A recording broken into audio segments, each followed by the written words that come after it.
Yo, what's going on, everybody? We're currently still at home. We have a flight to catch in about an hour, so I'm gonna be at the airport soon. But today, guys, I'm gonna be recording a video that's hopefully coming out a little bit after Christmas, talking about exactly how we're gonna be caring for the chickens on vacation. But first, we need to catch this flight. So I figured, let's go pack up, let's get through this. There'll be a timestamp for when the video really begins, but if you really want to see the build up to that, I guess you could watch that. So without any further ado, let's begin. Also, look at this beautiful frosty landscape out here too.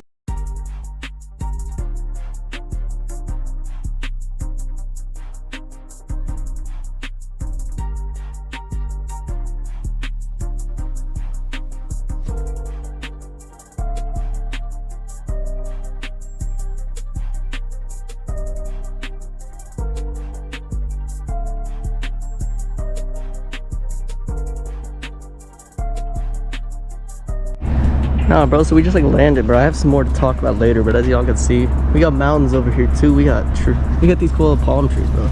And the most importantly, we got the dome that direction. I love the dome so much.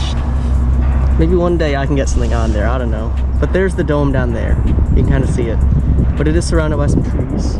Most importantly, there's mountains pretty much surrounding every corner of this area. It's about like 7 a.m. here, which means it's about 10 a.m. at home. I've been up since like 4:50, bro. Because at home, that was like 7:50. So yes, we're gonna go to the park and we're gonna be staying at home soon.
Guys, we're actually gonna be at the cabin probably in like 2.5 hours at this point.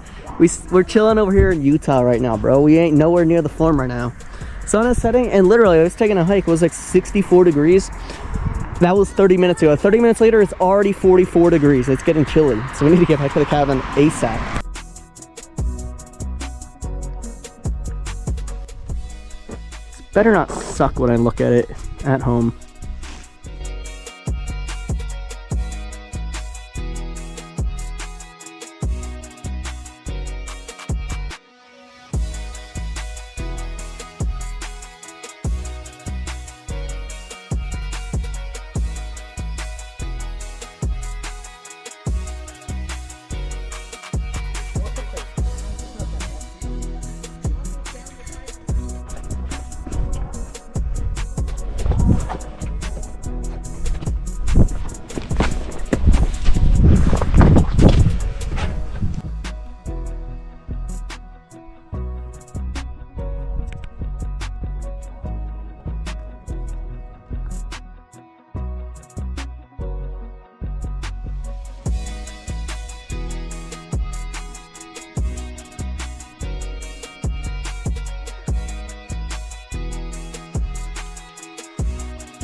Yo guys, I literally just dropped this camera down there.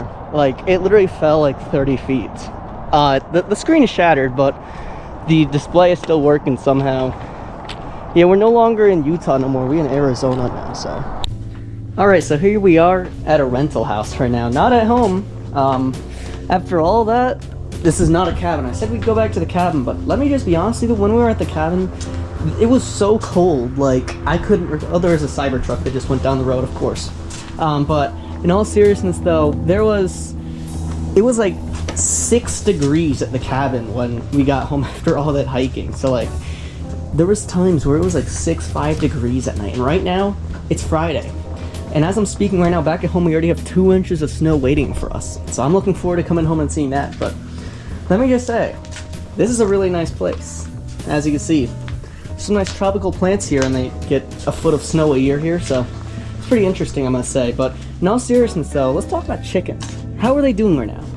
Well, they're doing just as you would expect. So here's exactly what I've put into place, or what we've put into place to help keep them safe while we're gone. Alright, first of all, obviously there's someone taking care of the chickens back at home. Like, you wouldn't just leave them on your own while you're gone and just say, you know what, here's a massive thing of water, you know?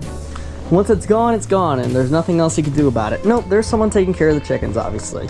So before we leave, we always need to make sure everything's set up properly for the person that's going to go over and end up taking care of the chickens while we're gone. And here's exactly how it's going to go. So basically, the first thing that we have to do, we have to tell him exactly what we're going to do. So like every time you leave and you like have someone come over, you always got to make sure you leave a note, you know, providing information about what you're doing, like what you have your pets doing. Like we have information on our dog in that note, like what they need for food, you know, all that sort of necessary stuff. Most importantly, the TV channels, you know, you got to know what the TV channels are, but also the chickens. You got to have information as to how to care for your chickens, because everyone cares for their chickens a little bit differently. The way I take care of my chickens may be different than the way you, if you own chickens, would take care of them. Like I may do something you don't do, or you may do something I don't do with my chickens. So you always got to make sure, because your chickens are used to the way you take care of them, and if someone else comes there and screws it all up and takes care of them a little bit differently, they're not really going to be too happy about that. So always leave notes on how to take care of them. Generally, it's pretty simple. You just tell them this is where the waters go at night when you take them in or something like that. You put the waters here in the morning, and you put the feed there or whatever, and you count them all up at night and whatever. You always got to make sure you're typing that up. You always want to leave a note specifically for the chickens. That's probably where you're going to dedicate most of the space. Like, we dedicate an entire 3 paragraphs about the chickens. Obviously describing how many flocks of chickens we have, 2, and how many are in each flock and what to do if you're missing one. So obviously you got to provide some information on that. Just tell them exactly what's happening around your chicken flock. So the way that we take care of my chickens, basically I'm just going to be simplifying those 3 paragraphs. So we have dedicated on the document for that. I don't have the document on me, but you always got to proofread it, so you know pretty much every single word in the document before you leave. And here's pretty much how it goes for our chickens. So first things first, we got to make sure we fill up the waters either the night before or before you let them out. So generally, I would recommend if you're going to fill up their waters, wake up at 7 a.m. to do that. Or if you're going to be, you know, doing it the night before, you want to catch up on some sleep, you know, you could do it right then. Next thing you want to do is the next morning to give those chickens water, food, and treats. Do it no later than 9 a.m. That's quite simple. Do it no later than 9 to 9:30 a.m. A little bit of a 30-minute gracing period right there, but realistically, you want to make sure that you're not really giving it any later than 9:30 a.m. because at that point, they're just going to be looking for water. They've already been out. We obviously have an automatic door, and basically what this automatic door does is it allows you to just, you know, let out your chickens at your own risk as soon as the sun comes up. And we always, before we leave, we got to test this automatic door, so we ended up actually putting a new one into the pet flock like a week before we left. So we had we had 1 week to test it, and it worked just fine on the first day, and then it broke on the second. So we had to fix it, but it worked. So hopefully it's working right now. But we do have instructions as to how to take care of that, and also most importantly, most importantly, the treats. Obviously, that's what I was about to say. That's what I'm trying to get at right now.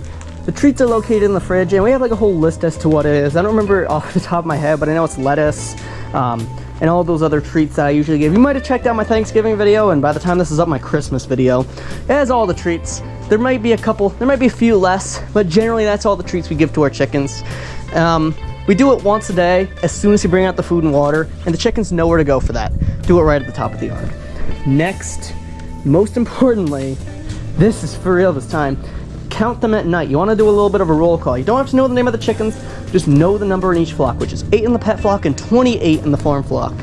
If you guys have not watched me for a couple months and you remember my farm flock was 9, we added 18 new chickens, so it's up to 28 now. So it's all good right now. But yeah, actually 19 new chickens. I don't know, it was 18, not 19. It was 19, not 18. But anyways, yes, count them up. And if there's one missing, you want to dedicate like a no longer than 15-minute time window to find this chicken, or at least find anything that could lead to either like a pile of feathers or a dead chicken or something along those lines. And it's pretty easy to determine what's killed your chicken like very quickly, easy. Like if you find a pile of feathers, you can pretty much guarantee that something big got it, you know, like a coyote. Now I'm actually down here in Arizona. I saw a pack of coyotes this morning in the yard. They were tiny, like compared to the ones at home. These guys were like 15, 20 pounds. The ones back up at our house are like 80 pounds, which is like almost some wolf size. I actually recently found out that they were actually bred with wolf and dog, which is also why our coyotes are massive here. And also foxes and bobcats and a lot of other stuff gets to your chickens sometimes, you know? My neighbors have a rooster. If you heard that, that was their rooster. But anyways, in all seriousness though, that's pretty much all you have to do. And if there's obviously like a predator issue, like many are dead in a day, throw them in a chicken coop for a couple days to throw off the predator. And if it happens right before you leave, it's just fine. Leave them up in the coop. So anyways, if you were here for vacation highlights, I guess you're about to get more of that in just a couple of seconds. Let's actually begin this time.